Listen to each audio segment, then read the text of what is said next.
Hello, everyone, and welcome to the Division on People of Color and Crimes webinar entitled Redefining Winning, Community Organization, Academic Activism, and Resisting Roadblocks to End Mass Incarceration in Atlanta. My name is Erica Adams, and I'm the current chair of the DPCC. This webinar was sort of inspired by the fact that the American Society of Criminology Conference is going to be in Atlanta this November. And as a division, we really wanted to create an opportunity to engage with the local community organizers and learn more about justice-related issues in the city. So we have an amazing group of panelists and a fantastic moderator for today's session. I will begin with some brief introductions and then turn it over to our moderator, James Forman Jr., who will moderate the event. And so just for a few introductions, the moderator for today will be James Forman Jr. Professor Forman is a J. Skelly Wright Professor of Law at Yale Law School. He attended public schools in Detroit and New York City before graduating from the Atlanta's Roosevelt High School, Brown University, and Yale Law School. Forman began his career as a staff attorney at DC's Public Defender Service, where he worked for 6 years. While there, he co-founded the Maya Angelou Schools, a network of alternative schools for young people who have struggled in school, dropped out, or have been arrested. This school is celebrating its 25th anniversary. Professor Forman teaches criminal law and a seminar called Inside Out, Issues in Criminal Justice, in which Yale students study alongside incarcerated men and women. He is the faculty director of Yale's Center for Law and Racial Justice, and the co-founder of the Access Law School program, an innovative pipeline program serving first-generation and underrepresented minority students from New Haven and Connecticut who wish to pursue a legal career. His first book, Locking Up Our Own, Crime and Punishment in Black America, won the 2018 Pulitzer Prize. So thank you for being our moderator today. We have 4 amazing panelists. The first is Luci Harrell. Luci is the media consultant of Inquest, the program development fellow at Mourning Our Losses, and a student at Atlanta's John Marshall Law School. She has conducted research on post-incarceration syndrome and peer-based support. Through her writing and advocacy, Luci has drawn attention to conditions of confinement and what it looks like to live in overcrowded facilities, including during the COVID-19 pandemic. Luci spent a year providing legal navigation support to people served by the Policing Alternatives and Diversion Initiative, PAD, and based on this experience, created a project through which she is working to help decriminalize poverty in Atlanta. Our second panelist, Robyn Hasan. Robyn started in June of 2020 with Women on the Rise and rose quickly in the organization by becoming the executive director in January of 2022. Since coming home in 2020, after serving 10 years in prison, she has been fighting to reform the criminal legal system through the campaign of closing the Atlanta City Detention Center, which has gained national attention. While inside, she created a newsletter to help uplift women in her situation.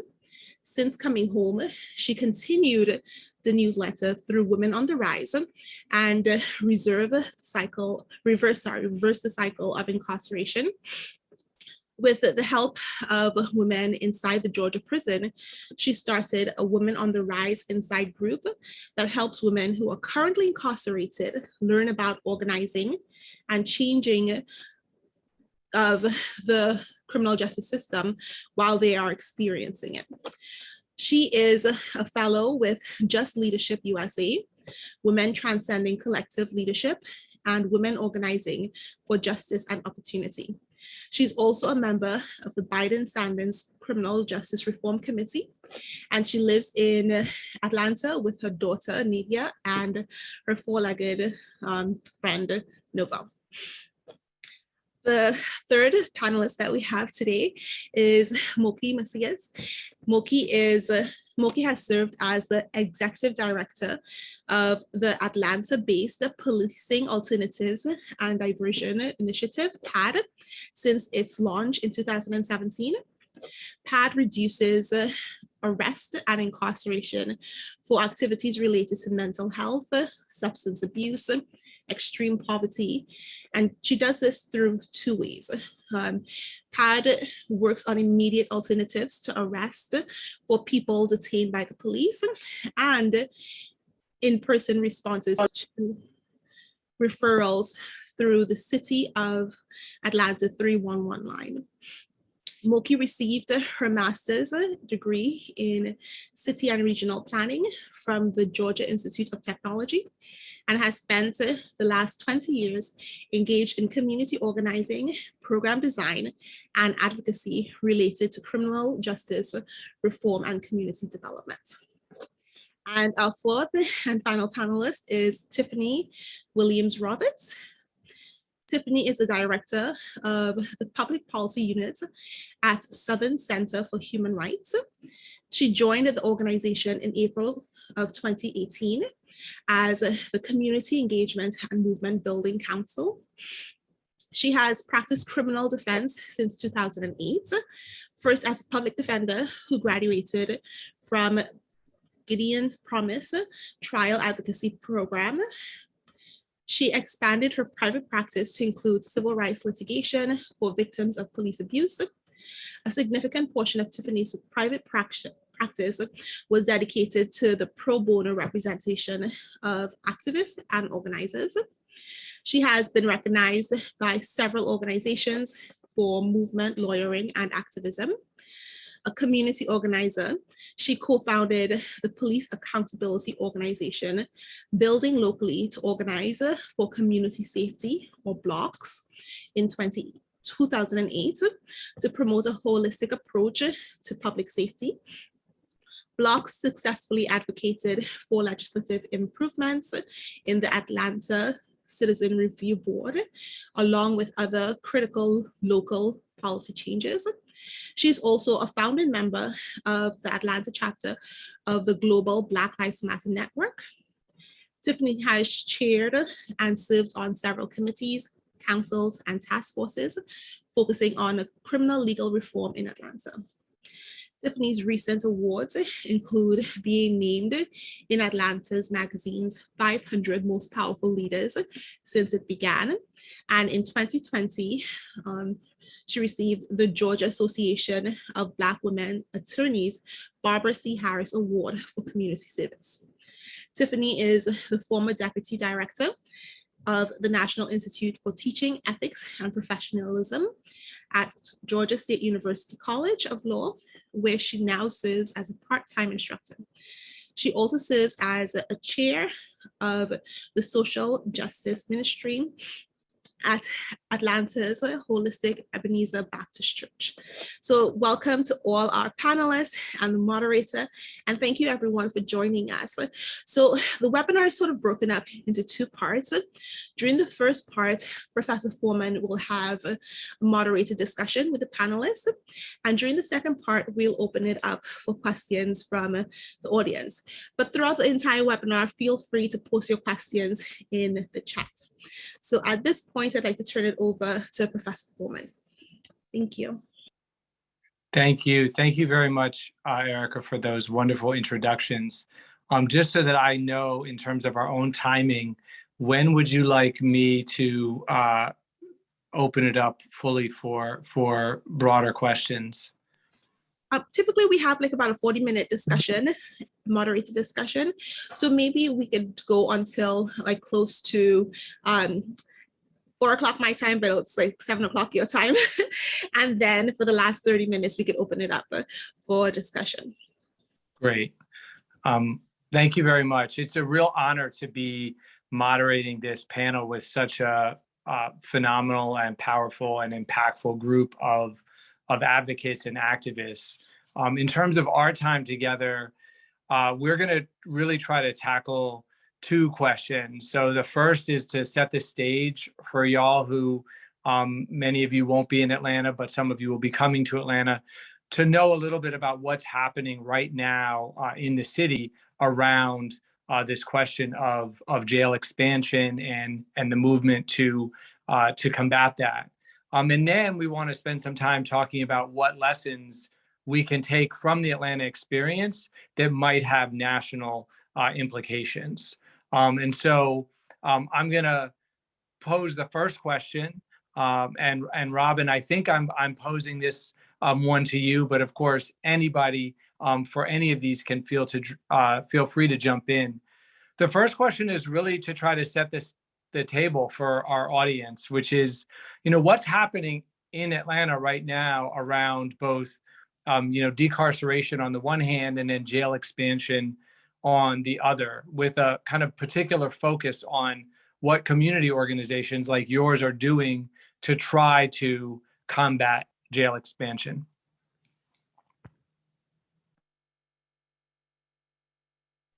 Help if I unmute. Thank you for having me and answering that question, Heather. So what's going on here in Atlanta is that our mayor, Andre Dickens, introduced legislation this summer regarding leasing the jail, the Atlanta City Detention Center, to Fulton County. This has come to a surprise for one reason, as he was the one that introduced legislation back in 2018 to close and repurpose the jail when we had a prior mayor, Keisha Lance Bottoms. So what the Community Over Cages has been doing is giving solutions to why, or really counteracting to what they're saying as the jail being overcrowded. And that's the reason why they want to introduce this legislation to lease the jail for 4 years to Fulton County. And what we're trying to do is let them know that there are other solutions that can have this lease not be necessary.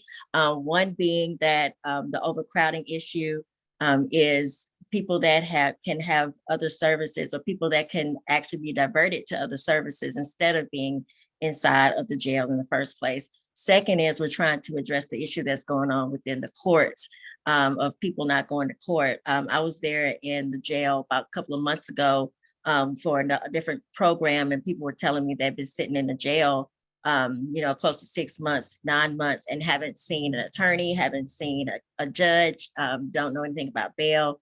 And then another thing is people, we have a lot of Black and brown people that are poor, that are not able to afford bail to be released in the first place.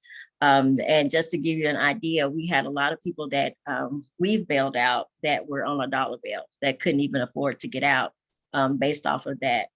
We've been working with them to alleviate that problem. And then we have a lot of people that are there on mental health reasons that are there that could be diverted for services as well. So the issue of the jail being overcrowded is totally is being used as people are sleeping on the floor and things of that nature. But just let me say, I was one of those ones that slept on the floor. So I do know that issue does exist, but this is not something that is new, and it is something that if we address these other issues that I recently just brought up, then you won't have people sleeping on the floor and giving people services instead of having people be arrested and sit in jail for a long time. They get out with no services, no help, no diversion, and then it's just become a cycle of rearrest.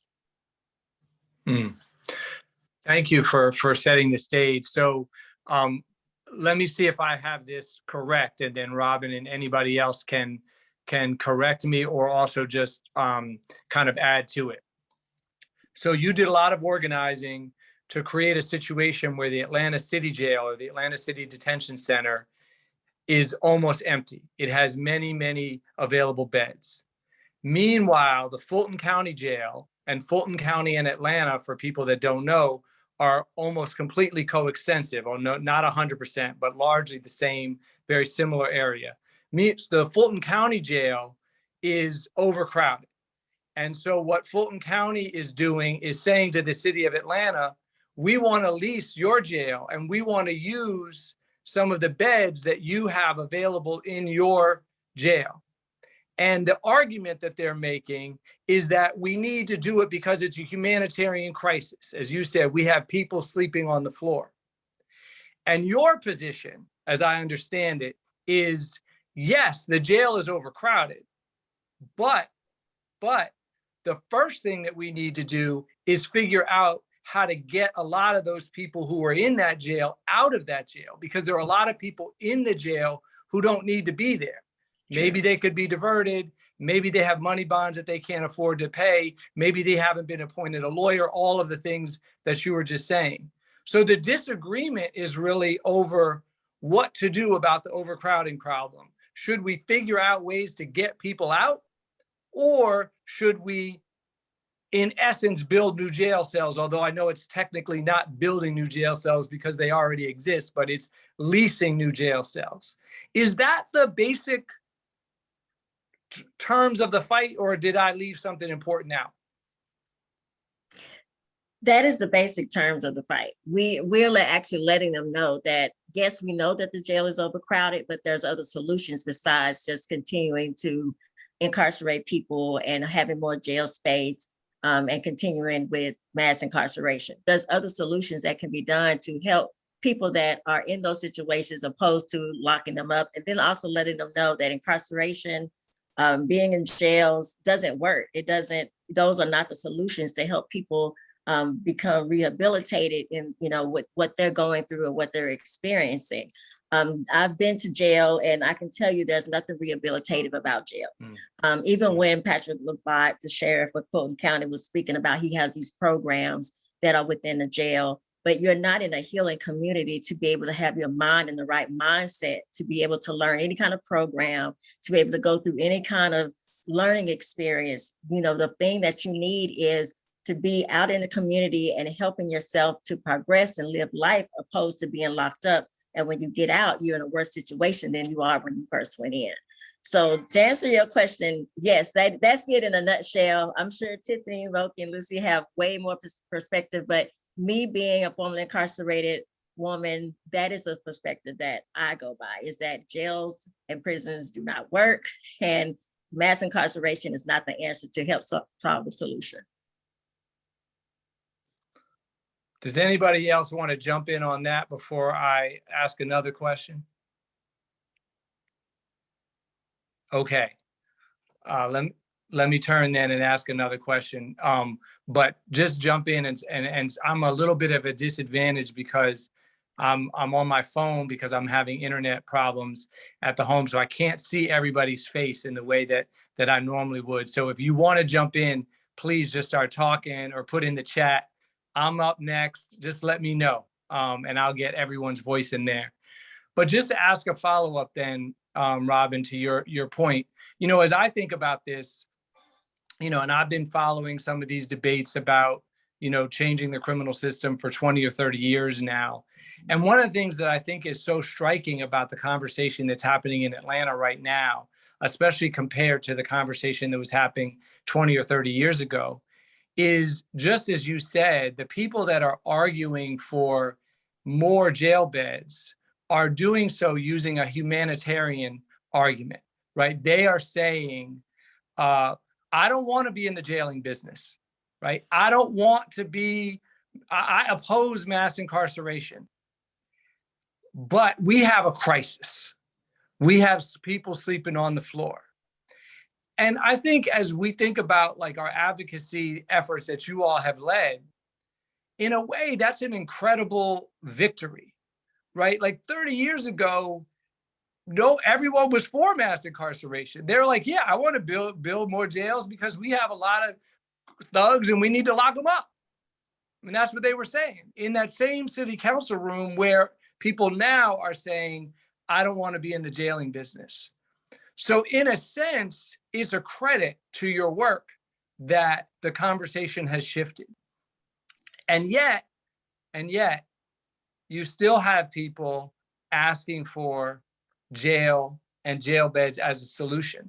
So I'm curious to know from y'all what you think then this means for advocacy moment that we're in, right? What does it mean to be at a time when you've already gotten people to a place where they say they're opposed to mass incarceration, but then the next challenge is getting them to take concrete, practical steps that make that opposition real, that manifest that opposition in the real day-to-day world.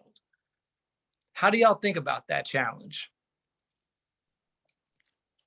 I want to do all the talking. I'll say a little something and I'll let you all.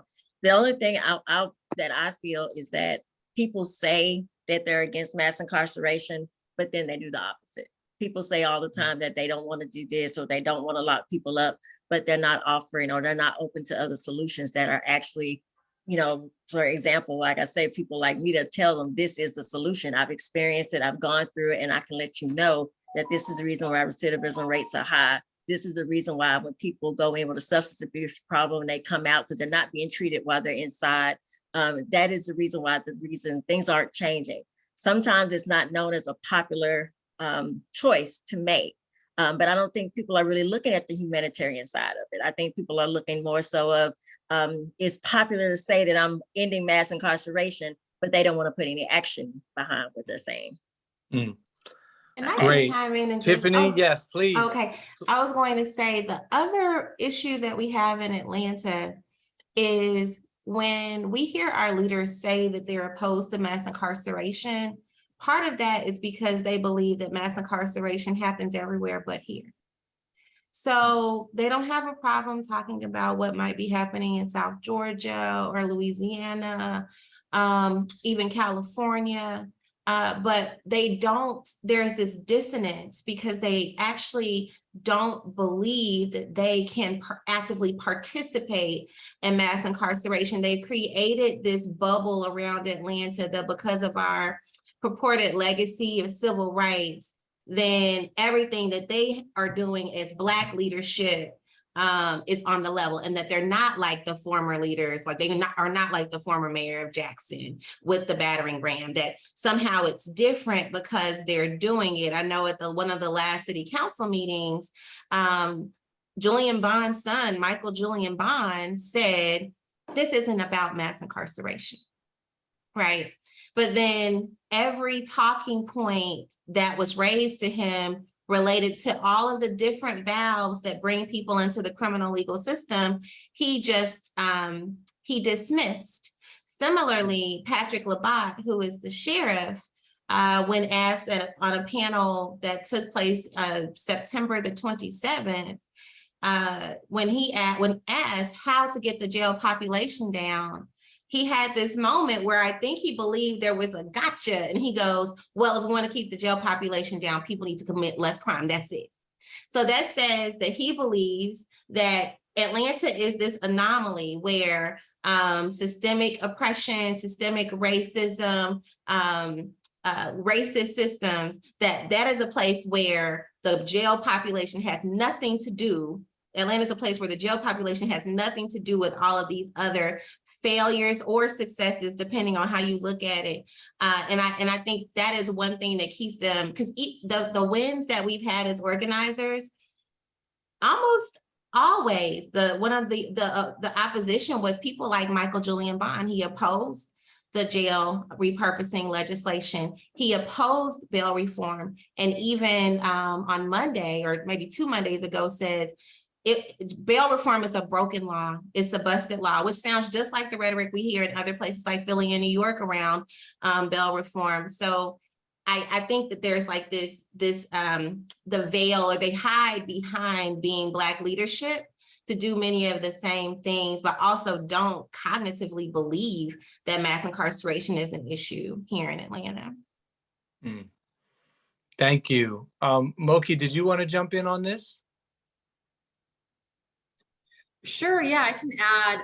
I think in looking at sort of the history of this fight over the last 5-10 years, on some level, the work that was done, all the organizing that happened around getting people out of ACDC, or the Atlanta City Detention Center, the work around cash bail reform at the city level, the work around marijuana reclassification for the city code, but not the state, the work around diverting people mostly for city charges, but seeing less diversions for state charges.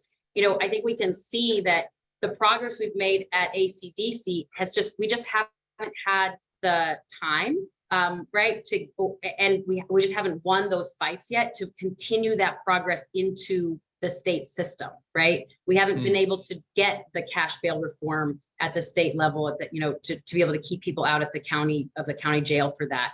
Similarly with marijuana, we're still seeing people getting incarcerated on the state charge. And so, I think it's just interesting. It's almost like, all the progress that was made to empty out that jail. It's like, the snake is sort of turning around to gobble up its own tail, right? Because now we're seeing that not being able to have moved that far enough at the county or the state level is now jeopardizing the work that, so many people have done at the city level. And, and I think that it ties into the rhetoric we hear about, well, we do believe in all of these things, but there is a crisis. I think there's what I see at least is that there's sort of a distancing from the primary function of police, and yet not a distancing from the police as an institution, right? That it's like— What do you mean by that? Well, just the idea that, we don't believe in locking people up for these low-level offenses, and yet we're not willing as policymakers to then actually remove more of those offenses so that people aren't getting arrested for them in the first place, right? Or we don't believe in mass incarceration, and yet, there's so much disorder on our streets and something must be done, right? And so on some level, it's like not wanting to actually change the systems we have in place, but wanting to sort of distance oneself rhetorically from the idea that enforcement and policing of these kinds of concerns is the appropriate response, without really having an answer for then, okay, so if it is not the appropriate response, what is, and where are the investments behind them? So I feel like I've heard y'all talk at least about kind of two kinds of people who you're confronting. One is the character who is not really being upfront about their motivations. They say, I'm against mass incarceration, but really you can kind of tell they're not, because every single time there's a legislative opportunity, they always somehow end up on the side that's going to lead to more people in prison. And so at some point, you just have to think with that person, well, they're just saying that because you kind of have to say that now in 2022 in a big city, in a majority Black city, but you're not telling the truth. Now, there's another kind of person who I think is at play that I hear y'all talking about. And I want to ask y'all about this kind of person in particular. It seems like there is a kind of person who really does believe, who really does want to be against mass incarceration, who really doesn't want to be in the jailing business. And I don't know if you would put the mayor in this category. I certainly know that there have been times in his political career where he has taken, positions that would suggest that he did not want to be in the jailing business. But it doesn't really matter the individual person. Just imagine that this person who really is sincere in their belief, but yet and still ends up taking this position of, we need more jail beds. And for that kind of person, as I watch the debate in Atlanta, it feels like part of what is happening is just this failure of imagination. It's like they really believe that too many people in prison is a problem. They know the jail is overcrowded. And y'all are presenting them with these other ways they could shrink the jail. But it's like 50 years of jailing in America, right? Like 50 years of living in a country which just builds more and more and more jails. it means that they don't see it. They don't believe you. Like, they can't shed themselves of like the default jail solution position. They might even want to, but it's just like somehow too powerful on their consciousness. And I guess my question is, am I right in my description of is this a kind of person that you as advocates and activists are confronting, or not? Or have I just sort of imagined somebody on the other side who just doesn't really exist?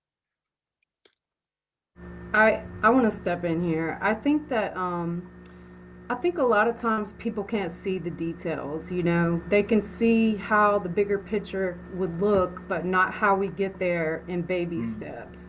And cash bail reform at the city level is a really good example of this, right? Because the work that Tiffany and Moki and a lot of other people did on that task force led us to a situation where almost everybody who goes through city court is getting out on an OR bond within 48 hours if they get arrested at all. That's why we have like around 30 something people there every night and not more than that. That's why the jail has shrunk so drastically.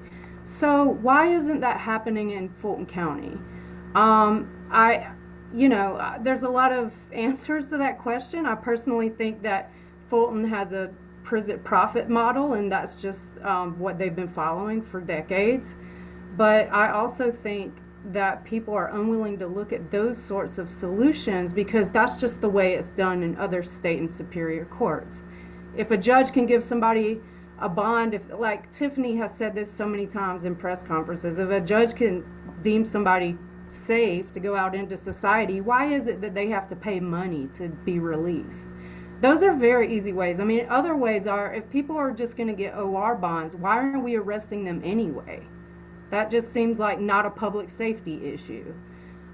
So I think thinking about those detailed examples is important, but I also want to tag on to something Robyn was talking about being there. I have been in overcrowded facilities and I've been in not crowded facilities. And I think it's absolutely blasphemous for leaders to say that overcrowding or, the conditions of the jail are caused by overcrowding. The conditions of the jail are caused by inhumane treatment and not giving people the dignity and respect they deserve. And that happens even in undercrowded facilities. So that's about culture. And culture is something we can shift for free. But people are often not willing to look at that. They're looking for the harder solutions. You guys have more to say, Tiffany especially, I'm sure, on how we can release more people. Well, one thing I'll add, and I agree with everything Luci has said, in the answer to your question, Professor Forman, is there are, in addition to there being sort of like this lack of imagination, there is an absence of courage. And the reason that I know that is because through all of these task forces and councils and all, we sat with these folks. And we talked to them and we briefed them and we answered questions and we ensured that they understood the concepts, especially Mayor Dickens, because he was chair of the Public Safety Committee for so long. And so I don't have any doubt that they understand some of the mechanisms. When we were successful in passing bail reform, we then started to talk to them about the other things we knew would have to happen to prevent failures to appear.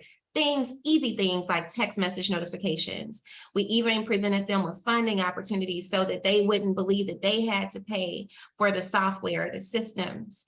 In some instances, council members were willing to sit down with us, but they said, well, I agree with you, but procurements in Atlanta are such a problem now because of our scandal. We were federally investigated.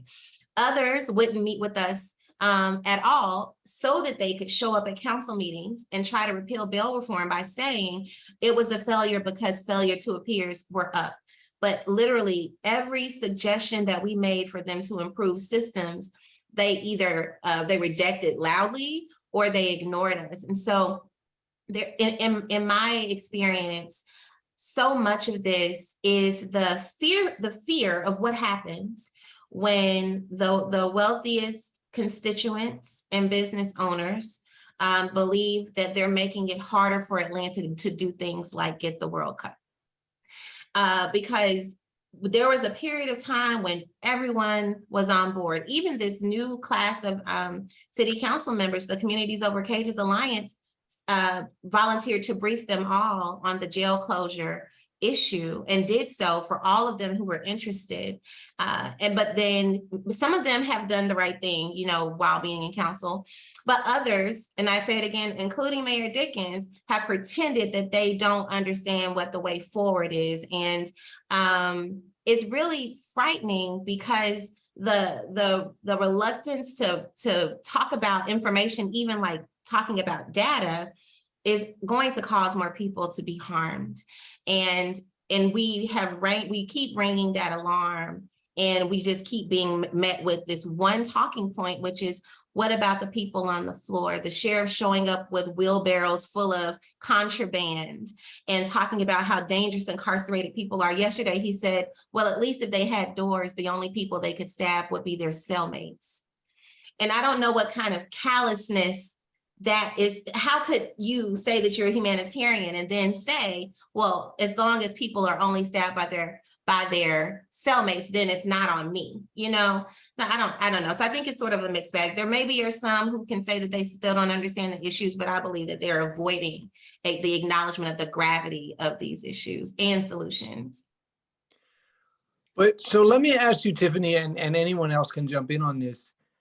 I mean, why would that be? Like, what would be the motivation for continuing to misunderstand? Because you said, if I heard you right, you said, listen, we pushed for bail reform, and then we also told them, if you're going to do this, you need to put in place things like text messages, et cetera, because that's going to make sure that people really do come back to court. And it sounds like they didn't do that. But why would they want to, why would the people that you're talking about want to create a system that failed? And again, I know why some people would, but I'm trying to figure out why. But it feels to me like the people that I know that would want the system to fail in that way probably wouldn't even meet with you to talk to you. So it sounds like you're describing a different kind of person, and yet their actions are suggesting that they want the system to fail. But when the system fails, crime is going to go up.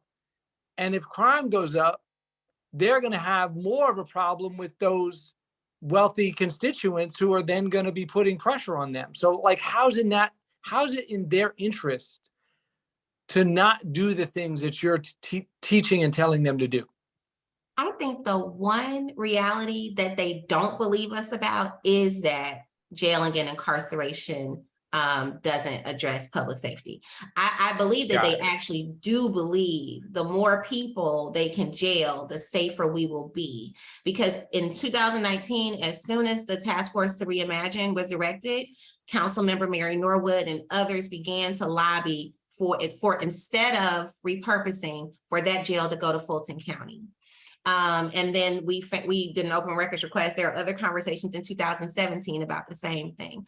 And so there's this pressure on the judges not to issue bonds, not to give recognizance bonds. There's pressure on the unelected judges, the magistrates who are appointed and who do most of the bond and first appearance hearings. There's this pressure on them to let no one out. Well, if that happens, then you've got to have more bed space. The sheriff said yesterday he wants to build a $1 billion jail. And so jailing is the only solution that they believe in. So I think they know that we're telling the truth about what has happened in order for reforms to work. But they think that jailing is much easier than reform. Yeah, and if I could just add in there, I think I agree with you entirely, Tiffany, on that is the fundamental disconnect. And, I think it comes down to our theory of change, right? And I think that's a piece that has been really hard to get people to really internalize, even if they are internalizing the messages about mass incarceration, about, you know, kind of a softer, gentler approach.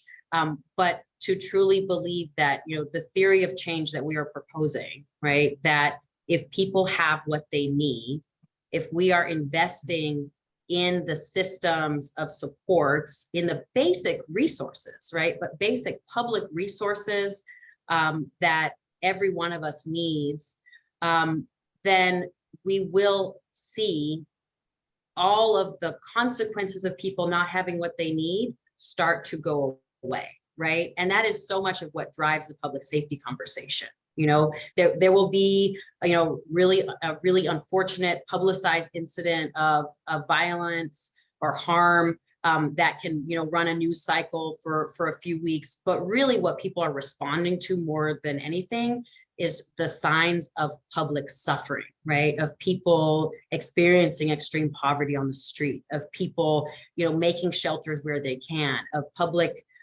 displays of, you know, suffering, right? People's mental health deteriorating because they are trying to survive on the street, et cetera. And so that tends to sort of drive the concern often about public safety, right? It's really about public order. And we know that if people have more of what they need, they will not be suffering as much in public, right? And so, you know, I think part of it is just that we get stuck in this kind of quagmire of what safety actually is, and then how we actually get there. And on some level, you know, I think that is the work for us to continue doing, is to continue sort of building that public narrative that public safety is actually about alleviating public suffering.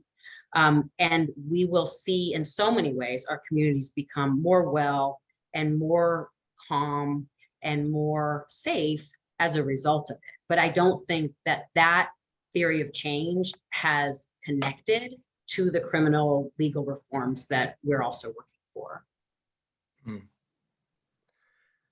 Can I ask a follow-up just on that? And anybody can jump into it. So, Moki, if I hear you right, you're saying that, and following up on what Tiffany said, where she said, listen, they still believe fundamentally that jail works. And you're saying, well, what we're seeing is public suffering. And their current approach is to put those people that are suffering in public in jail, because then they're not in public anymore. People don't see them anymore. And people feel like that concern has been dealt with at some level. We know that it hasn't been, but that's the perception. What I'm curious to know is, how much of the way there are you in Atlanta to building a different approach to addressing that public suffering? Because I feel like this is a question that we have to ask in every city, right? Because what jail has is 100% success at hiding that thing for right now. We know it's terrible in a million ways. It's abusive to the people that are in it. It's not a long-term solution because people come out and then they've been further harmed. All of that. But right now, tonight, putting that person that's suffering in public and causing somebody else discomfort removes that person. Putting them in jail removes them from the public problem and the public conversation for tonight. And it seems to me, the thing that I hear you saying, Moki, but I'm not sure if I have this right, is that then we have to build a different approach that is going to alleviate that public suffering. And I guess my question then to you is, how far along are you to building that in Atlanta and maybe in other cities? Because I feel like the answer to that question is really important for what we're asking an elected official to do today.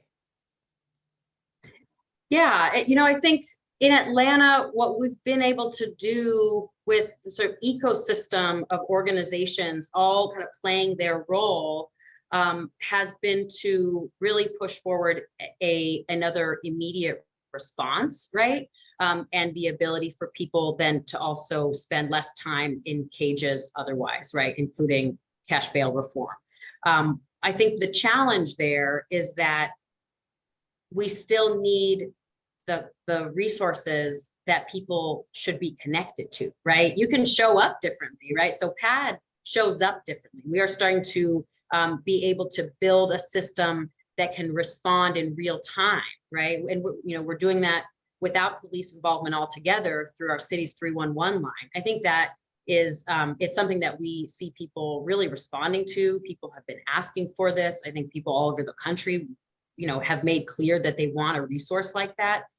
But what then happens is that for the responding organizations like PAD, then the pressure all just shifts over to the responding agencies, right? To say, okay, well, what are you going to do to make sure that people are housed, to make sure people have a basic income, that they are able to, just connect with, the kind of life stabilizing resources that, that any one of us needs. So I think that's where, we have to kind of just keep pushing the conversation that, this is ultimately about investing in our communities in the ways that produce safety. And people have been saying for a long time and will continue to say what they need to produce safety in their communities, not just to respond to harm. And I think that's where we have to keep pushing the conversation. But I want to see if perhaps Robyn, if you want to add in there as well. Thank you. Yeah, what I was thinking is, well, based off of what Moki was saying, is that when people go into the criminal justice system, they're not offered any kind of services or any kind of things to divert them from actually committing the same offense or putting them back on the street in worse situations than when they went in. And then when you have all these barriers from having that criminal record, then you cannot get livable wage employment. Housing then becomes an issue. So you have all these barriers that make things worse for you to actually go out and be successful. I can't tell you how many people when I was inside that wants to come home, have talked about coming home, have these ideas of how it's going to be, but when they come home, they run into these obstacles. And then once they run into these obstacles, they go back into the same kind of lifestyle that they were used to and what got them put in a cage in the first place. That right there is something that has to be addressed within the community, to let them know that people do not wake up one day and just say, hey, I'm about to go commit a crime. It doesn't happen like that. It becomes out of a need, and because there's no resources that are being offered to people that are into that situation, that makes people go to that into the first place. So that's one thing that we have definitely got to do, is get more resources within the community. We provide what we can, but we need more people to actually come forward, and then officials to actually put the laws in place to say that it's not a barrier to have a criminal record, to have a decent place to live, or a place to live, period. Or it's not a barrier to, because you have a criminal record, that you can't go and have a livable wage job so you can take care of yourself and your family. So that's become the issue that we've definitely got to address and have more of. Thank you. Yes, go. No, please. Oh, no, very quickly on to what Robyn was saying. The thing is, in Atlanta, we criminalize poverty to the point that people who are stuck in that cycle, a lot of times, even when they start getting those resources, have the shadow creep up behind them. If they just happen to get their driver's license ran by APD and they have a bench warrant outstanding from 10 years prior, this happens all the time. It's something that I saw at PAD all the time, because we don't have any legal mechanisms in place to go back and account for all that junk just sitting in the courts. So we literally have people getting arrested on bench warrants for non-arrestable offenses. And that's a shame. I mean, that is really driving mass incarceration right there. But I just want to add that resources is definitely the key. But we also have to take away these barriers that just shouldn't even be there in the first place. Thank you. So I'm going to follow up with what Erica said in that to everybody, but just to make sure that all the people that are watching this know that we welcome your questions. You can use the Q&A feature and we'll get some of those into the conversation. But until that happens, I would like to follow up with something. Tiffany, you alluded to this earlier when you were saying, that Atlanta leaders act like, well, it can't be mass incarceration because this is Atlanta. And I've heard you talk about this idea before as well, right? So Atlanta is most of the people that we've been talking about so far in this conversation, not everybody, most of the people that we've been talking about, including the mayor, including the sheriff, including some of the city council members that y'all have talked about, are Black, are African-American. And so Atlanta is distinctive in its share of African-American leadership, but it's not unique in the sense that around the country we have leaders that are Black, brown, leaders that are of color who say a version, Tiffany, of what you suggested, which is, well, this can't be racist, it can't be mass incarceration because I'm supporting it, and I'm Black.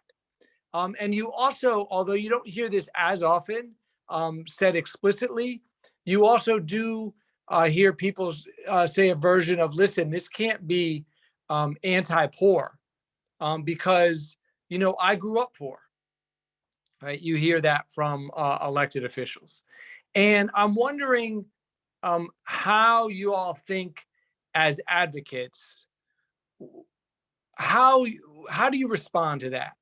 What's the language or what's the approach that you would encourage people around the country who are in your same boat and have to confront that kind of argument and that kind of logic? What suggestions do you have for how to do that effectively? And I'll let any of y'all jump in, and then I'm going to just go over to the Q&A and see what I can pull from there while you're doing that. One thing that we did during the marijuana reclassification fight is we just confronted them with the numbers. So right now at Southern Center, we have a couple of data projects, and one is looking at policing. And so I pulled up these numbers just so I wouldn't be wrong. So for example, in Atlanta, Black residents are 6.8 times more likely to be arrested for what APD calls low level or nonviolent offenses than white folks. 86%. Black Atlantans make up 86% of arrests in Atlanta. 81% of people killed by APD are Black, and APD has more racial disparities in deadly force than 82% of other departments nationwide, according to the police scorecard. That data doesn't stop these conversations, but it also provides us with a helpful starting point, because often we find that our leaders lack diligence. And so they're not particularly interested in reading reports and learning more about the numbers. It's just they're really invested in praising the police department. You would think that city council meetings were just ceremonies to praise police. And so when people bring up that they've suffered an abuse, say, for example, then it's always pulled aside as an anomaly. But I think that one thing that we did in the marijuana decrim fight, because we had a city council person said, you all are doing this because you want to get high. I mean, it's literally said this. And so we had to trot out the numbers when it came to the disparities in arrests for Black folks in Atlanta, and that Fulton County was at the top of the list of disparities across Georgia. It's not the only thing, but it is a thing, and it's something that's been helpful in talking to communities this fall and summer about police violence, because they actually don't, many people have bought into this myth of Atlanta as the Mecca. And because they have bought into that myth, they're resistant to just anecdotes or stories. They need to actually see it in Black and white. So that's one of many of the things I think we've been trying.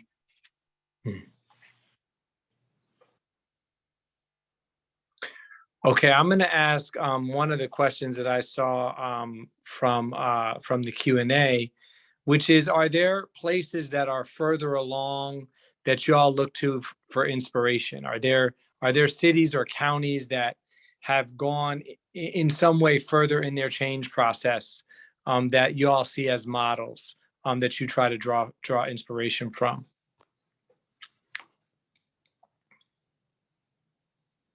I guess I'll answer that. We had a committee. Robyn, I thought they were like, they're like, no, we're Atlanta. We're like always first. Like y'all have that Atlanta swagger. I mean, I do wish, unfortunately, yeah, that's not always the case. But we have a committee that actually went, and Moki might can help me if I miss an area. 2 places that I know offhand that they went to. And when I say they, I mean a commissioner here in Atlanta, Commissioner Khadijah, she went. We had a council member, Hillis, Marilyn Wynn, who is the Senior Fellow of Women on the Rise. And I might be missing other key people. Moki can chime in if I had. But the whole purpose was to go to, one was Houston and the other was Arizona. And it was to look at their diversion programs, to see how the diversion programs worked, to see why the population, the people that were going to jail was going down, because they were actually being diverted to the diversion center. And so I know that when they went there, they got more inspired, especially Houston, got more inspired by funding PAD and implementing PAD more. And I know that I heard some things that went on in Arizona that I think would be awesome that we had here with mental health. People that actually having a mental health moment, people that get called, and even if they call 911, a totally different unit comes out. They're not dressed in police uniforms. They look totally different from actual police, because we know once you call the police and the police comes out, people automatically get defensive. They don't look for resources from the police. They look at, I'm being arrested. So Arizona had it where a totally different uniform. People were coming out and they were providing them help and services. And these people were trained to deal with people that had mental health, which we all know that our police department is not trained, and things that have happened because of that reason. So we have looked at those 2 areas to get, ideas and push forth, what we're trying to do here in Atlanta with the diversion center, as well as repurposing Atlanta City Detention Center. And I just want to ask one follow-up to that, and then I want to bring Moki into the conversation as well, because I think, but Robyn, I just wanted to ask you, on that trip, you had some elected officials that went with you. What was their reaction? Do you feel like this shifted them or opened their minds in ways that you've seen have had a lasting impact? I will say with Commissioner Khadijah, I do see that she has definitely spoke more about diversion and seeing that, just locking people up for people that can actually get resources is a better solution. So I think that did help with her. I will say one council member that did go and she wasn't moved by it, said she still was for giving a jail for Atlanta City Detention Center, to Fulton County. And she's no longer holding her seat. So we do know that people are listening to what we're trying to do, and they are listening to how resources are the answer, and that people can get help instead of just being locked up and locked up and locked up again. So yeah, it did make a difference to some people, I do believe. Thank you. Moki? Yeah, I'd like to just throw in, if I could, something from the Tucson, Arizona trip that Robyn was mentioning. I think we hear a lot about how, once somebody is brought to the jail, like the sheriff's job is basically just to, figure out how to keep them there.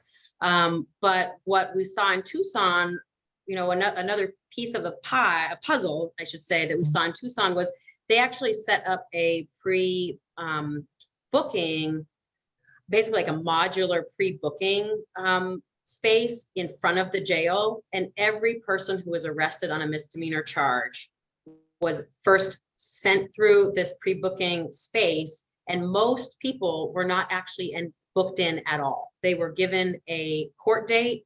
There was a conversation about what the next steps were, and then they were actually free to go, knowing that they'd be coming back for court. So I thought that was a really important innovation and something that would be very timely here in Atlanta, that we do not, just because if we miss diverting people with the police, the other actors in the system can make other choices to say, no, actually, we don't think it's in the best interest of anybody to actually put this person into a cage for this charge. And then more locally, we saw a similar effort in Savannah where the sheriff literally said, no more. It started with COVID, but that policy has continued where the sheriff said, actually, for the safety of the people that I am legally responsible for, I am not actually going to be accepting people on misdemeanor charges into this facility.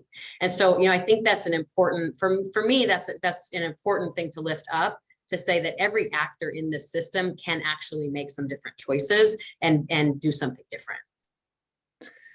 And Moki, just to follow up on that question, and that would also then be true, for example, in Atlanta, in Fulton County, the sheriff would have that same authority. So, for example, you talked about if we miss diversion at an earlier stage. I know one of the things that I've heard you talk about is how there are a few hundred people in the first half of the year who were arrested by Atlanta Police Department on PAD eligible offenses during the hours that PAD was open and operating that were not referred to PAD. And if I understand what you're saying correctly, the sheriff has the authority to say, just like the Savannah sheriff said, I'm not taking misdemeanors. A sheriff has the authority to say, I'm not taking people who are eligible for diversion. I have the PAD guidelines right in front of me. I know what charges they take and I know what hours they're open. So you take them somewhere else, but not here. A sheriff has the authority to do that. Isn't that a lesson from what you saw in Tucson, or am I over in Savannah, or am I overstating it? So I will, if the lawyer on the call or the other lawyer on the call or the almost lawyer on the call wants to speak to that, I will let them, I'll defer. But that is my understanding. And I also think it's important to lift up the role of prosecutors, right? Because our prosecutors could do the same. They could say, oh, we've seen that with, prosecutors around the country saying, actually, we're not going to pursue these types of charges. And so that creates a positive feedback loop to law enforcement to say, hey, you're going to have to figure out, do some problem solving and do something else on the front end, because we're actually not going to execute the decision that you made to arrest. And I can add, so my understanding of what's happening in Chatham, for example, is that there is also agreement across all of the courtroom actors. So the prosecutor, the sheriff, and the judges all have a common goal. So the judges also have a standing order so that even when people are booked in, they're booked out within 72 hours with an OR bond, as long as Georgia law permits that. We unfortunately have added, the Georgia legislature keeps adding misdemeanors to the list of charges for which you cannot receive a recognizance bond. But Savannah has thought about all of the role that all of the different actors can play. And then also their police department does cite and release where the law permits. And so this is where, while the Atlanta City Council is drafting up all of these resolutions and the mayor as the executive is in charge of what the police department does, Atlanta Police Department could decide to prioritize citation over arrest where the law permits. But and these are solutions that were presented by the Task Force to Reimagine ACDC from the policy working group. And these are recommendations that have been ignored. And even way back when the last time that the jail was under a consent decree, Judge Marvin Shube even said, what about citing and releasing people? What about not holding people for misdemeanors? And the county is resistant to it, and our police department is resistant to any suggestion that perhaps they should divert more people. And there's not pressure from the government, the executive on the police department to have different policies. I would just add one thing, something happened. We also have a really good example of something great that happened during COVID in the city court. And I didn't realize this till I was, looking at individuals' cases, hundreds of them. that had come through municipal court in 2020 and 2021, and that is that all at one time, there were a couple of instances where the court released all the bench warrants, all at one time, because they didn't want to put more people in jail. And so, you know, and when I say release, you know, for the cases we were looking at, these are people who had bench warrants because they literally didn't show up for court because they did not know they had hearings, because they don't have permanent addresses, okay? That's what I'm talking about when we're saying criminalizing poverty. But, you know, we had really good conversations with the solicitor's office about that, but they didn't really have an answer as to how that decision was made. But I think that's a really good example that we should go back and re-examine.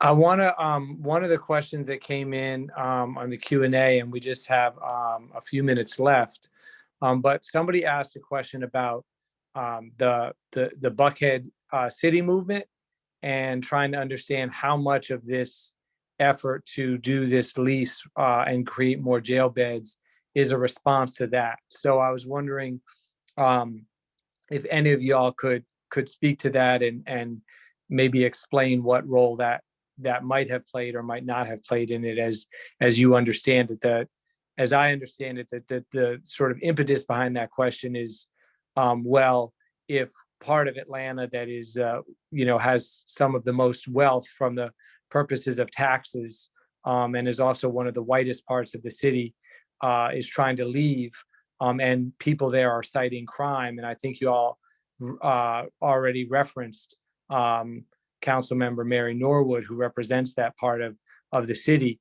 To what extent does that then put pressure on city leaders to say, hey, listen, don't worry, you don't need to leave, don't take your taxes with you, we got you, we're going to cramp down on this crime thing in a way that you understand as clamping down?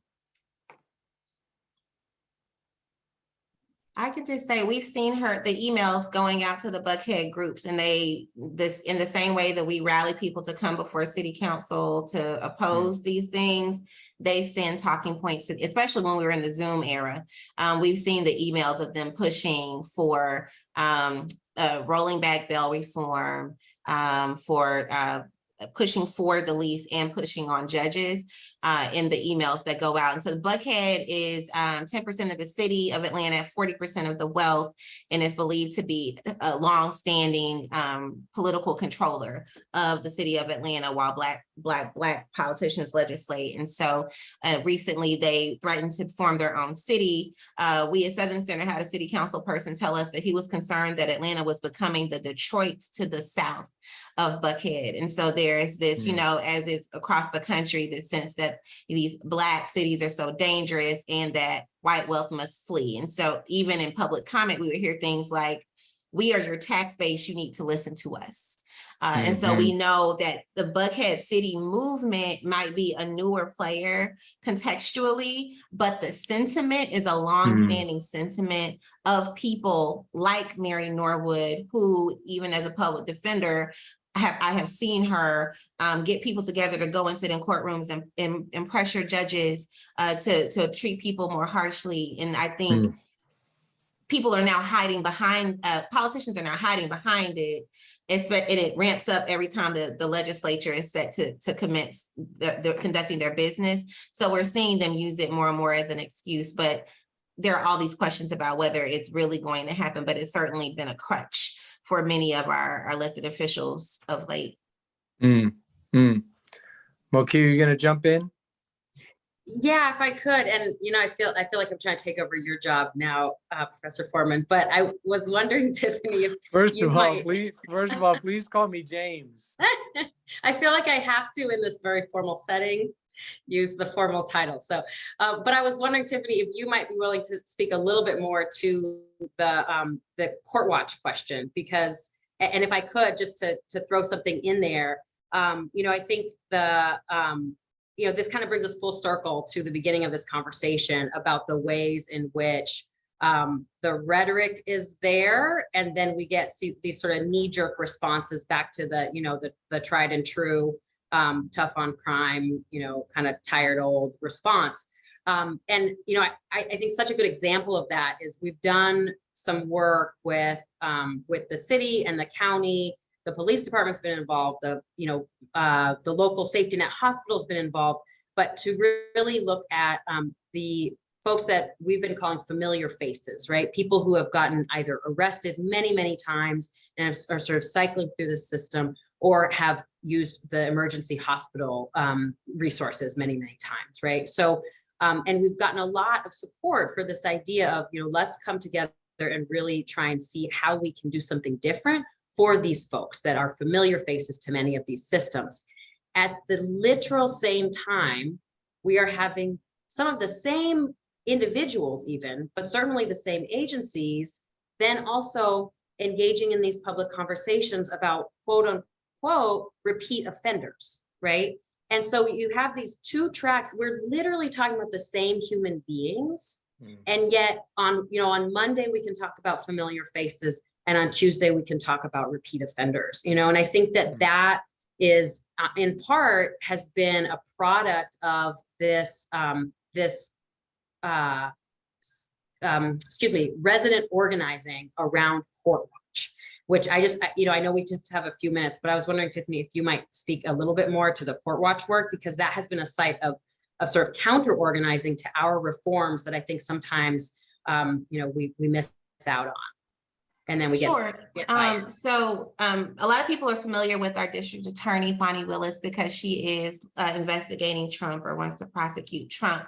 But she was also a deputy DA under our last district attorney, who was pretty punitive. And under his leadership, there was a Court Watch program launched where people would come in, they would be recruited, they would be educated about the criminal legal system. But the education really consisted of, there are lots of people who are very dangerous, who are in this revolving door of the criminal justice system. And if we don't make these judges put them away for good, none of us are safe. So when I was a PD, they would come in, they wore t-shirts, they wore matching t-shirts, they came and they sat in the courtrooms, and they were for specific people. At some point, that program was discontinued. Recently, Mayor Dickens and Fani Willis, our district attorney, held a press conference bemoaning repeat offenders, and we believe that's a pejorative term, and saying that 26% of people who are prosecuted in our courts are in this category of repeat offender. And so Fani Willis says she wants to place a scarlet letter on people who are in and out of the court system to ensure that judges essentially aren't giving them bonds, aren't giving them probation. And so, and this is a really tight-knit partnership between the DA's office and Mayor Dickens' office.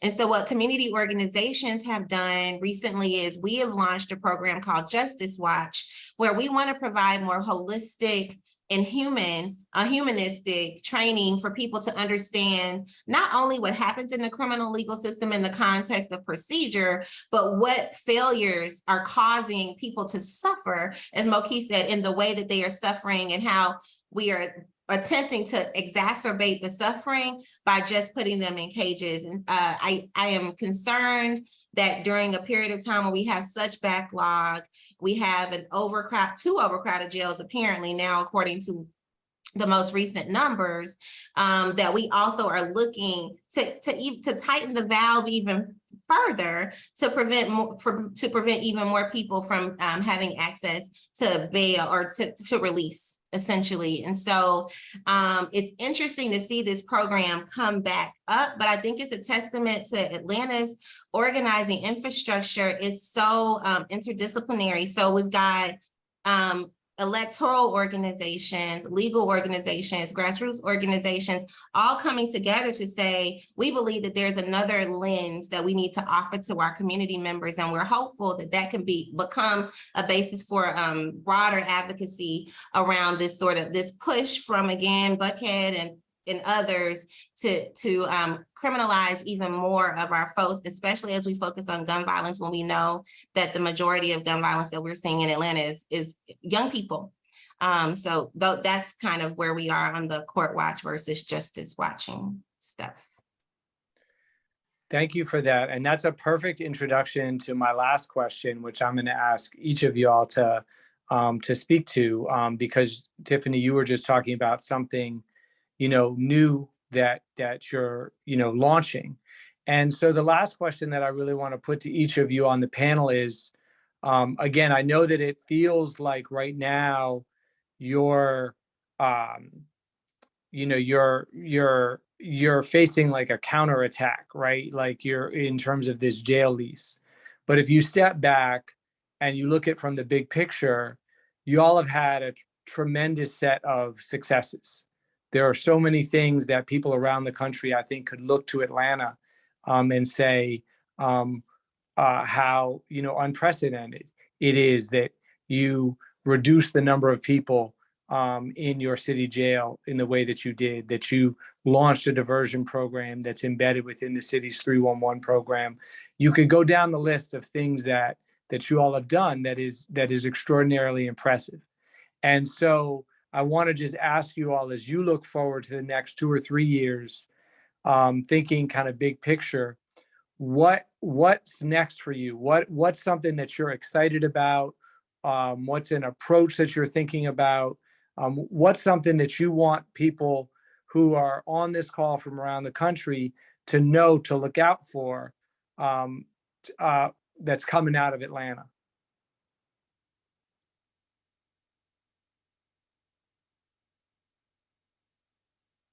I can throw something in real quick because I have it. I'll let y'all think for a second. I have been doing work within and alongside organizations and formations that have been focused on the criminal legal system for quite a few years now. It has only been in the last 5 years that I've really had the opportunity to learn from my colleagues within PAD who have been in the fields of social work and behavioral health care and peer support, right? And I think for me, what I have learned is that we have to connect these conversations. We have to connect so deeply across these movements for the people who are fighting for folks who are on the inside and fighting to reduce the number of cages that people are being put into, particularly Black and Brown people, but also for the people who are fighting for people's self-determination across all systems, right? Self-determination for people who are accessing psychiatric care, using the new 988 number that's supposed to, kind of be the thing that frees us from police response, right? There are people in both movements that are really leading with the same values of people's self-determination, people's wellness, interdependence, right? People's dignity of choice. And I'm just excited for the work to continue bridging those conversations, because we know that it is our peers, right? It is people who have experienced the things that we have that will be the supports that each of us need as we navigate our lives, right? And as we navigate the worlds and bring them to be that we deserve. So I think that piece, right? To really bringing in those bridges so that we don't see new investments in mental health care and new formations like the 988 become yet another sort of rearing of a carceral system in the ways that it has been, in our history as well. So I just want to put that out there. And I am really proud of the work that the Fulton Crisis Care Coalition, which is a coalition that PAD, as well as the Georgia Mental Health Consumer Network and several other organizations in our community have been a part of. So I'm going to drop that link in the chat for something to watch. Thank you. Does anybody else want to jump in? I'll jump in. So I guess what Women on the Rise, what we're working on, and I'm excited about, is continue with our Women on the Rise inside group that's at Lee Arundel State Prison. We are looking to expand that to cover the other major prison for women here in Georgia, which is Pulaski State Prison down further south. And then that is to us to basically help women inside, help with the prison trauma once they come home, be realistic upon things that to expect when they do come home, and help build leadership, storytelling. So when they do come home, that they have a bit more empowerment in coming home and being able to come out into society and succeed, know what to expect when they do come home. So we're definitely working on that. We're also working with addressing what Luci, I heard that she's working with, is prison trauma. We want people to understand that prison trauma is real. We think that once people realize that that is a real issue and not just some made up term, that we can actually get that addressed and people will actually see that as a real thing. And lastly, I want to say that no matter what the outcome with the ACDC, Atlanta City Detention Center, we're gonna, stand by it. We're not giving up on it. No matter what occurs, in the next month or so, we're still looking. If we have to wait the 4 years out of the lease, we're gonna be there every year, watching over it, making sure things are being done the way they're supposed to be done. And then when those 4 years are up, we're gonna go right back into the fight. Matter of fact, I take that back and like at the 3-year mark, go right into the fight and say, we're still here. We haven't gone anywhere. I've learned that, when people say no, it's not a permanent no, it's just not right now. And so I had to look at that at first. And I have to thank Moki about when we first, Andre first introduced the legislation. I was quiet for like a couple of days and I don't know if she felt it, but I had given up on like, oh my God, we've lost this, and so it's like I just had to get my second win and realize that, not everything is going to be a smooth transaction. And I already know anything that's worth having, we got to fight for it. So I just want to make that known on public record that, community over cages, it's not going anywhere. We just have to probably be quiet for a little while, but we're still in this to get that building and repurpose it. Thank you, Robyn. I can share, I am encouraged. Something I'm encouraged by is the way. So when Moki and I first started organizing together around in 2008, it would be the same people every single time showing up, right? And it wasn't we were a little diverse, scrappy group of people, but the group of people that were showing up at city council weren't always as diverse and powerful as they are right now on the issue of policing. We would see it when it came to supporting working families. We would see it when it came to housing, but we wouldn't always see it when it came to these carceral systems. And so when I look at Communities Over Cages Alliance and I look at this Justice Watch effort that we're launching, and I look at this coalition of healthcare providers and doctors who have come together on this specific issue, who are meeting on a regular basis, what I'm really encouraged by is what this will look like in 4 years, because I know the administration and city council believe that they have 4 years to sort of solidify whatever position it is that they've come up with, right? But we have this 4 years of continued power building that really already has them on their heels. And I think it's really important for community members to see when we talk about redefining winning, that so much of that is forcing always the people who believe that they hold the power, constantly forcing them to reassess and reevaluate and to spend time and energy fighting us. Because as Robyn said, we're not going anywhere. We told them that when they voted on this the first time. And so this is much like we've seen in electoral politics here in Georgia. This has given us so many opportunities to build with one another in ways that sustain movement. And I think that will continue to yield rewards for us. And as Moki's child and my child become adults, I think we'll continue to reap the benefits of the deep community building that we're really trying to do right now.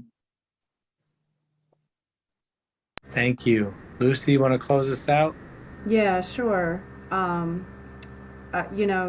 What Robyn said is so right. We have to think about trauma and how these systems of trauma affect us, and coming out into the community and doing this work. I started my study on post-incarceration syndrome when I was inside, and it continued for a couple of years. And so now we're gearing up to work on publishing that paper, my partner and I, but we will be at the ASC conference next month, sharing about that and the import of peer-based support. It's so critical. And not just that, but we're going to be talking about how important it is for people with lived experience to be doing this research and to be leading the conversations that we have about the effects of mass incarceration. So as I move into the next chapter of my career, which is working on this project on decriminalizing poverty, It's so important that we continue to think about how those traumas affect us, how we can mitigate them in concert with each other. So, thanks. Well, I want to thank you all. Erica, I don't know if there's anything that you need to say by way of goodbye, but I know for me, this has been a energizing and enlightening conversation. And I was excited about the chance to talk to the four of y'all. And I know that people in the audience gained from this as much as I did. So thank you all, and stay in the struggle. Thank you. Thank you so much, Professor Forman, for moderating this important discussion. And thank you to Moki and Tiffany and Luci and Robyn for all the hard work that you've been doing to end mass incarceration, but also for taking the time to really share your experiences and your vision moving forward with us tonight. We really learned a lot. So thank you for everything you've done, and thank you for being with us tonight. Good night. Thanks, everyone. Bye.